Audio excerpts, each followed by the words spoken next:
Géopolis Télévision, dans les profondeurs de l'économie africaine.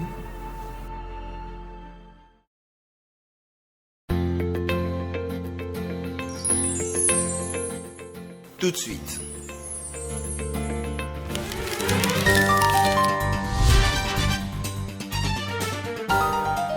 Le journal.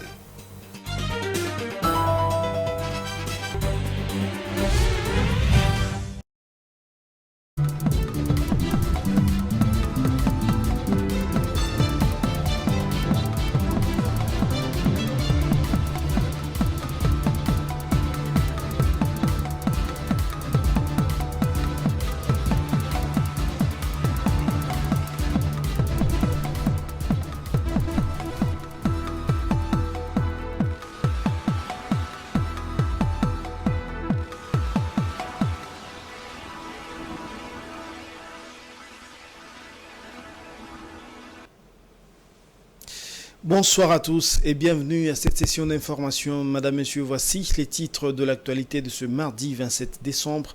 Alors que le processus électoral a été enclenché avec l'opération d'enrôlement et d'identification des électeurs, la CENCO a organisé la formation des observateurs dont le travail consistera à faire une récolte des données sur le fonctionnement des centres d'inscription. Toujours sur la même question, 3 jours après le lancement de l'opération d'enrôlement, les Kinois se plaignent de la lenteur dans l'exécution de tâches dans les centres d'inscription. Bonsoir à tous. La Conférence épiscopale nationale indépendante et l'Église de Christ au Congo ont organisé une formation des observateurs à Kinshasa en vue de faire une récolte des données sur le fonctionnement des centres d'inscription ainsi qu'une évaluation sur la qualification des agents de la Commission électorale nationale indépendante. Damani Mujinga.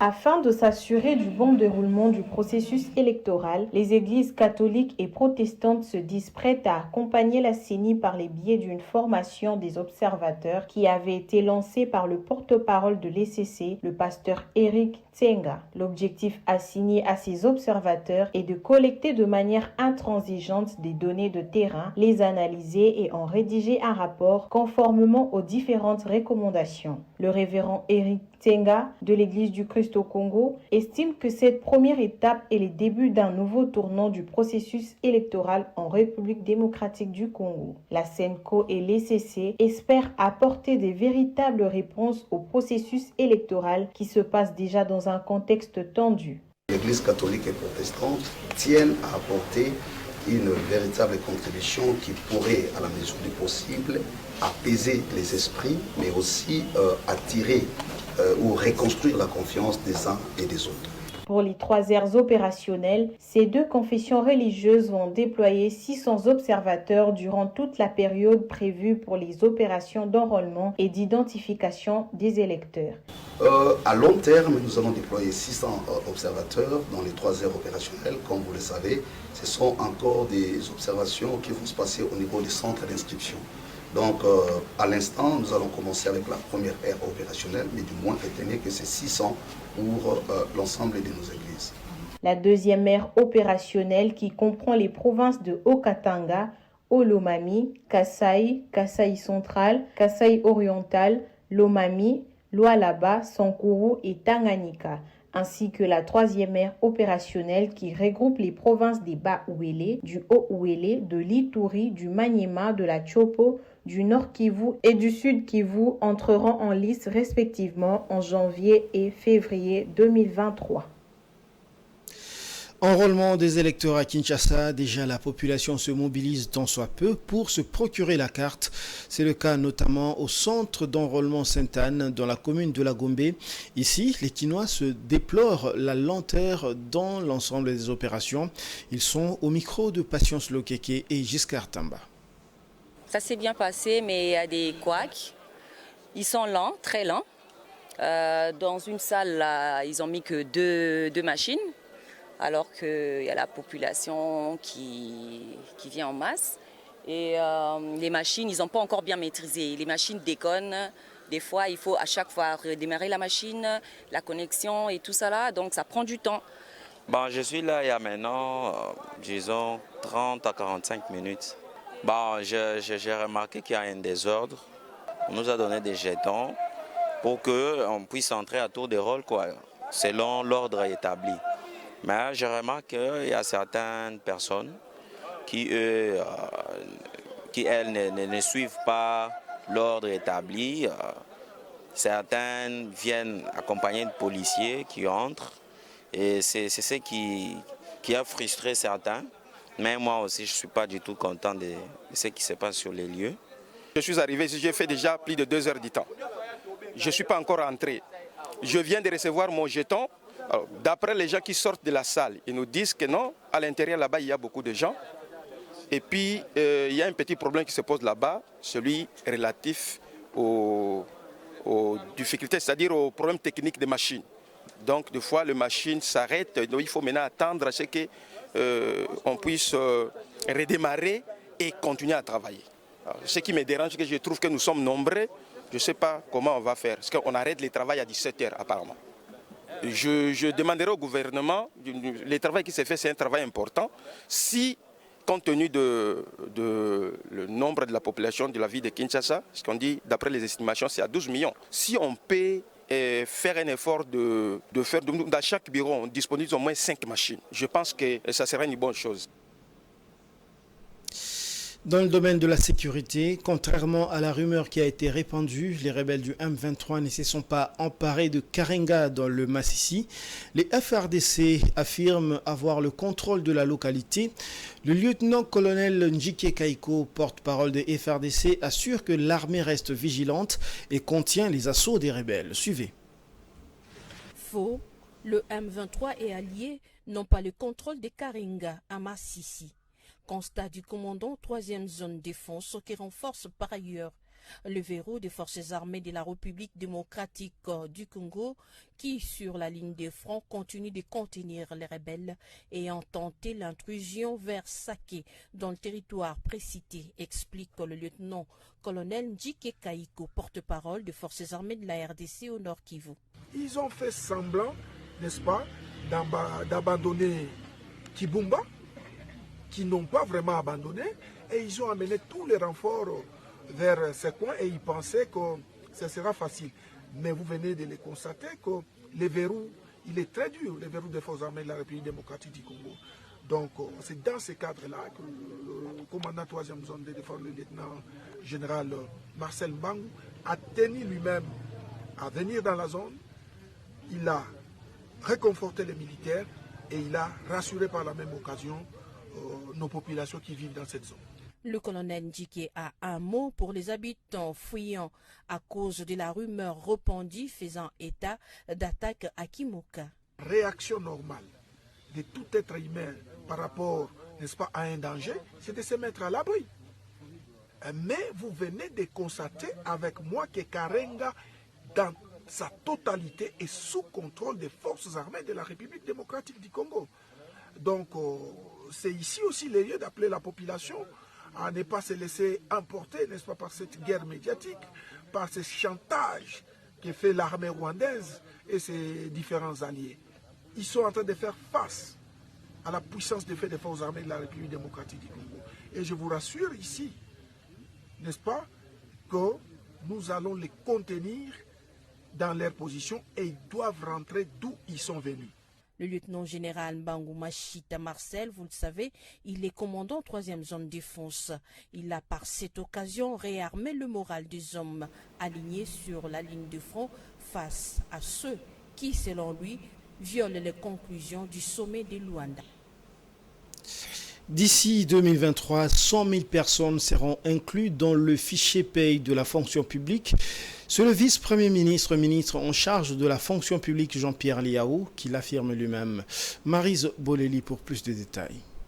Après la mise à la retraite de 40 000 fonctionnaires il y a 3 mois et 65 000 fonctionnaires intégrés sur la liste de paye au courant de l'année 2022, le chef de l'État Félix Tshisekedi a donné une instruction au vice-premier ministre en charge de la fonction publique en vue de résoudre le problème de non-payés dans l'administration publique de la République démocratique du Congo. Parmi le nombre croissant de non-payés que compte le pays, 100 000 d'entre eux seront inclus dans le fichier de paye en 2023. 2023 et cette opération d'inclusion salariale prendra fin en 2024, explique le vice-premier ministre en charge de la fonction publique. Le président lui a instruit de lancer une politique d'inclusion salariale en 2023, ce qui induit l'identification de vrais fonctionnaires, le fraudeur, le doublant, les cumulants, le faux numéro et tous ceux qui ne sont pas payés. C'est dans la logique qu'il est prévu d'intégrer 100 000 personnes dans le fichier, un travail qui prendra fin en 2024. Selon le ministre Liaou, ce processus d'intégration dans la liste de paie a commencé en cette année 2022 avec 22 000 agents et s'en est suivi de 43 000 autres au total. Et il y a 231 personnes non payées sur l'ensemble du territoire de la République démocratique du Congo.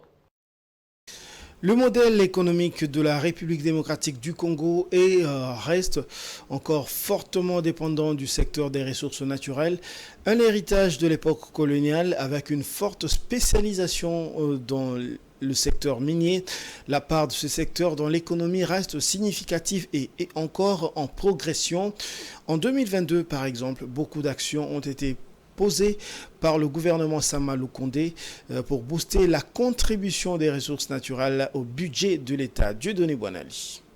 Après l'organisation récite de l'après-COP 27 des scientifiques à Yangambi et de la table ronde des ministres à Kinshasa du 3 au 4 octobre dernier, la RDC Pays Solutions a pris part du 6 au 18 novembre à la 27e conférence des Nations Unies sur le changement climatique dénommée COP 27 tenue à Sharm el-Sheikh en Égypte. Celle-ci a été suivie par la conférence des Nations Unies sur la biodiversité tenue du 7 au 19 décembre au Canada, dénommée COP 15. Partout où elle est passée, la vice-première ministre et ministre de l'Environnement et Développement durable, F. Bazaïba Massoudi, a dénoncé la transformation du Fonds vert sur le climat en aide internationale et surtout la nouvelle agression des victimes de la République démocratique du Congo par les Rwandais. Mise en œuvre du projet Grand Inga et développement des industries vertes en RDC. Le Premier ministre Jean-Michel Sama Lukonde Kyenge a reçu le 30 novembre dernier à la primature une délégation du groupe Fortescue Future Industrie, partenaire de la République démocratique du Congo dans le développement du projet Grand Inga et des industries vertes, notamment la production de l'hydrogène afin de permettre la transition énergétique au pays. C'est confié à la presse au terme de cette rencontre. La directrice générale de Fortescue Future Industrie a annoncé le démarrage imminent des travaux préparatoires après la signature de la Dadoum des contrats qui intervient incessamment, ce qui permettra la création de plusieurs emplois en RDC. Dans le secteur des hydrocarbures et gaz, la RDC se présente comme la nouvelle destination des investissements en hydrocarbures. Pour ce faire, le président de la République, Félix-Antoine Tshisekedi Tshilombo, a lancé officiellement le 28 juillet 2022 les appels d'offres de 27 blocs pétroliers et 3 blocs gaziers d'Ila Kivu afin de donner au pays des ressources budgétaires additionnelles. Nous ne devrions plus nous contenter de célébrer indéfiniment les potentiels ressources naturelles dont est doté notre pays. Il nous revient de les exploiter afin qu'elles concourent à la réalisation de l'objectif primordial, qui est celui de l'amélioration des vies de nos populations, tout en demeurant conscients et responsables quant aux implications écologiques et environnementales que ces ressources génèrent, a déclaré le chef de l'État congolais. Dans le secteur minier, brillante participation de la RDC à Mining Indaba 2022, tout en lançant une invitation aux investisseurs, le Premier ministre Jean-Michel Sama Lukonde a appelé au développement des chaînes de valeur dans le secteur minier afin d'améliorer les conditions de vie des populations africaines. Accord RDC Groupe Gencor. Après les États-Unis d'Amérique, le groupe Gencor a annoncé avoir conclu aussi un accord avec le gouvernement de la RDC au sujet d'agissements passés entre 2007 et 2018. En application de cet accord, Glencore versera pour les comptes de ses sociétés liées en RDC la somme de 180 millions de dollars américains à la RDC et continuera de déployer au pays les programmes d'éthique et de conformité qu'elle s'est engagée à continuer de mettre en œuvre dans le cadre de son accord avec les gendarmes financiers américains. Signature d'un autre contrat de partenariat entre la RDC et les Émirats arabes unis afin de lutter contre la fraude minière dans l'exploitation artisanale des minerais des 3T et l'or. Le locataire de la primature, Jean-Michel Sama Lukonde Kyenge, a supervisé le samedi 10 décembre dans son cabinet de travail la cérémonie de signature du contrat de partenariat entre la RDC et les Émirats arabes unis. Partenariat ayant abouti à la création de 2 entreprises, Primera Gold DRC pour le secteur de l'or artisanal et Primera Metals DRC pour le secteur artisanal des 3T, à savoir étain, tungstène, tantal. L'objectif est de stopper la contrebande dans ces deux secteurs. Chaque année, la République démocratique du Congo perd 0,37% de sa superficie forestière, soit l'équivalent d'environ 6 000 mètres carrés. Bien que ce pourcentage soit faible et négligeable, il est cependant la cause principale des effets du changement climatique remarqués dans certaines zones du pays, qui occasionnent des pluies diluviennes qui s'abattent ces derniers temps dans la capitale et grandes villes du pays. Kinshasa, la capitale, a connu au mois de décembre finissant ses premières grandes et pires inondations de l'histoire, qui ont occasionné mort d'hommes et coupures des routes. Catastrophe naturelle, disent certains, vengeance de la nature sur l'urbanisation sauvage, l'insalubrité publique et la déforestation, disent les autres. Un débat qui vient alimenter la thèse selon laquelle Kinshasa est une ville à rebâtir. Nos condoléances aux familles éplorées.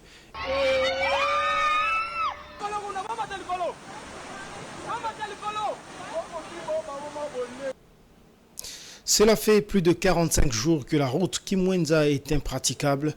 Nous sommes là au quartier Pumbu dans la commune de Mongafula. L'eau des pluies qui provient du quartier Sebo a fini par éroder cette route. Pas de voiture ni de moto, seuls les piétons peuvent encore arpenter ce qui reste de l'artère. Reportage de Patricia Mabungu et Fiston Oleko. Nous sommes précisément sur l'avenue Kimwenza, au quartier Pumbu dans la commune de Mongafula, en diagonale du marché Pumbu. Ici, l'eau a envahi boutiques, magasins et marchés pirates, empêchant la circulation des véhicules, motos, depuis presque 2 mois. Tous les caniveaux bouchés, cela occasionne l'inondation de cette route et érosion dans d'autres avenues.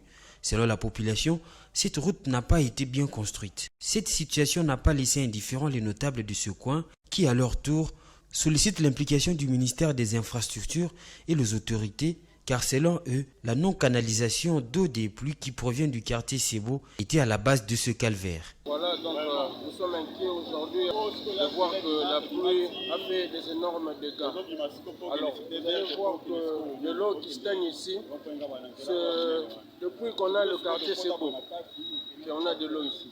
Parce qu'avant, on n'avait pas de l'eau ici. À Sebo, c'est presque une montagne, alors ils n'ont pas de canalisation. Alors, toute l'eau de la pluie de Sebo, c'est ce qui descend sur la route de Kimwenza. Nous allons signaler que nous sommes à Cité Pumbu. La route de Kimwenza, c'est vers Triangle Boulangerie. La route qui mène vers Lola Bonobo, chute de la Lukaya, le lac de Mavalé. Voilà à l'état où il se trouve. Nous, on a étudié ici. Ça, c'est le collège Sainte-Rita. C'est l'école qui nous a formés. Nous, on a grandi ici. Mais nous sommes tristes de voir que comme on n'a pas de députés, alors on n'a personne qui peut parler pour notre quartier. Les caniveaux ne sont pas curés. Oui, chaque pluie, on cure les caniveaux. Pourquoi? Parce qu'on a un gros collecteur là-bas. On a un gros collecteur là-bas, le collecteur est bouché. Et le prolongement de ces caniveaux ne se limite qu'à 50 mètres de la chaussée. Donc après, il n'y a plus de caniveaux. Donc le caniveau ici n'a pas la possibilité de contenir toute la charge de déversement. Demain, quand il va pleuvoir, il y aura toujours des versements. Donc on ne sera pas en mesure d'engager une main-d'œuvre régulière pour ces curages. On ne sait pas que nous seuls. Et pourtant, le chef de l'État venait d'inaugurer cette route. Il n'y a pas une année. Voilà l'état de la route. De lancer un message de soutien, d'appel à la mobilisation de tous les jeunes de Cité Pumbu, de tous qui connaissent Cité Pumbu. Alors on vous dit que le quartier est dans un état de délabrement avancé. Notons que cette route est la seule qui mène la population au lac Mavalé, Kimwenza Gare et Bonobo. Des dispositions doivent être prises pour canaliser de l'eau et la mise en place d'un service d'assainissement serait une bonne chose. En sport, le rassemblement de léopards à prime a débuté depuis lundi à Kinshasa. Les fauves congolais se préparent pour la 7e édition du championnat d'Afrique des Nations qui se tiendra du 13 janvier au 4 février en Algérie. Blaise Tokuzola.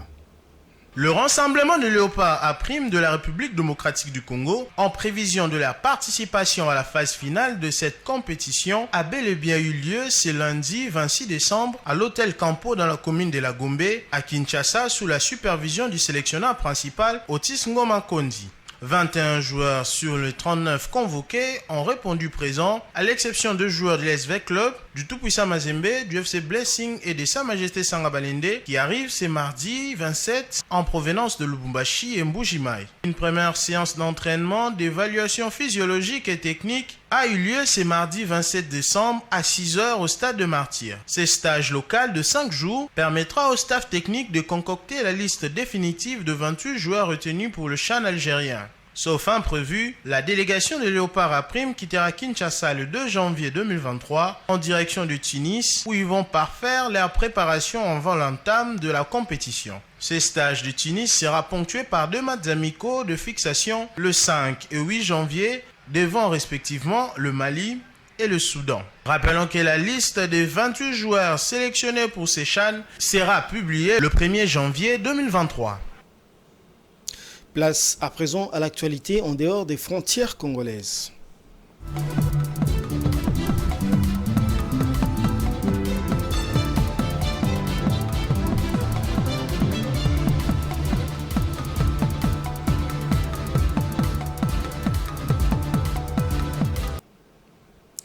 La zone industrielle Ouassa-Babouté est le défi actuel que s'est donné le Cameroun en termes d'industrialisation. Ce projet, selon les autorités, va comprendre un technopôle agro-industriel, mais également des bassins de production, des centres de collecte et des unités permettant la transformation des produits. Ce projet s'inscrit également dans une stratégie de développement permettant de décongestionner les grands centres industriels du pays. Edouard Funda. 9,6 milliards de francs CFA, c'est le montant du financement accordé au Cameroun par le Fonds africain de développement. Cet appui financier, qui s'inscrit dans le cadre de la mise en œuvre du projet d'appui à la gouvernance des finances publiques, devrait permettre au Cameroun de renforcer son environnement institutionnel et organisationnel de la gestion des finances. Ceci à travers la mobilisation accrue des recettes fiscales et la promotion de l'efficacité de la dépense publique. Le projet va appuyer la Direction générale des impôts du Cameroun à élaborer et mettre en œuvre son plan de modernisation à travers la dématérialisation et la numérisation du système fiscal. Cela va permettre de renforcer l'efficacité de la mobilisation des recettes fiscales, d'élargir la base fiscale non pétrolière et de mieux sécuriser les recettes en atténuant les risques de fraude et d'évasion fiscale. De façon concrète, ce financement va contribuer à la mise en place d'un système d'analyse de l'efficacité, de la faisabilité et du suivi et évaluation du budget d'investissement public. Un logiciel de suivi des projets serait également acquis à cet effet. Ce dernier devrait permettre d'élaborer un manuel de procédure d'examen des grands projets d'investissement et de renforcer le dispositif d'alerte contre les malversations économiques et les flux financiers illicites. Ceci, s'ils sont bien implémentés, augmentera la transparence dans la gestion des choses de l'État, réduira les activités de corruption et augmentera les recettes fiscales, tout en facilitant le travail de la direction des impôts au Cameroun. Au Cameroun, 2462,5 milliards de francs CFA de recettes fiscales non pétrolières ont été collectés par les régies financières entre janvier et novembre 2022, un chiffre en hausse de 20,3% par rapport à la même période en 2021. Et selon la Banque africaine de développement, l'amélioration de la gouvernance financière devrait permettre au pays de booster ses recettes fiscales. C'était plutôt un reportage de nos confrères d'Africa 24. C'est la fin de cette édition, mais avant de la boucler complètement, le rappel des différents titres. Alors que le processus électoral a été enclenché avec l'opération d'enrôlement et d'identification des électeurs, la CENCO a organisé la formation des observateurs dont le travail consistera à faire une récolte des données sur le fonctionnement de centres d'inscription. Toujours sur le même sujet, 3 jours après le lancement de l'opération d'enrôlement, les Quinois se plaignent de la lenteur dans l'exécution des tâches dans les centres d'inscription. Ce journal est complètement terminé. Merci de l'avoir suivi et bonne suite de programmes sur Géopolice Télévision.